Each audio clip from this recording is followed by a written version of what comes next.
గత కొన్ని రోజులుగా ఎండలతో ఉక్కిరిబిక్కిరి అవుతున్న తెలుగు రాష్ట్రాల ప్రజలకు చల్లటి కబురు. ఉపరితల ద్రోణి ప్రభావంతో నగర వాతావరణం చల్లబడింది.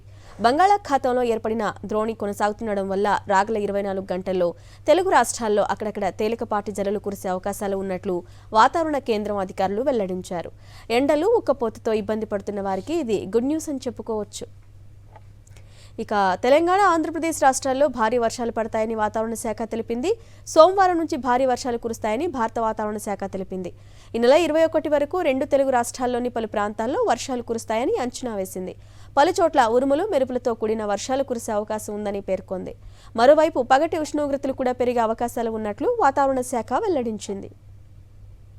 ఇప్పటికే నిజామాబాద్ జిల్లాలోని పలు మండలాల్లో భారీ ఎత్తున వడగండ్ల వానలు కురిశాయి. వడగండ్ల వానతో వరి పంటకు తీవ్ర నష్టం వాటిల్లింది. మామిడి పూత రాలిపోగా ఇప్పటికే కాసిన కాత సైతం నేలవాలింది. పలు గ్రామాల్లో రాత్రి వేళ కరెంటు సరఫరా నిలిచిపోయింది. గంభీరావుపేట మండలంలో రాళ్ల వాన బీభత్సం సృష్టించింది. ఈదురుగాలులు, రాళ్లతో కూడిన వర్షం కురిసింది. అలాగే మరో 3 రోజుల పాటు ఉరుములు, మెరుపులతో కూడిన వడగళ్ల వానలు పడే అవకాశం ఉందని వాతావరణ శాఖ అంచనా వేసింది.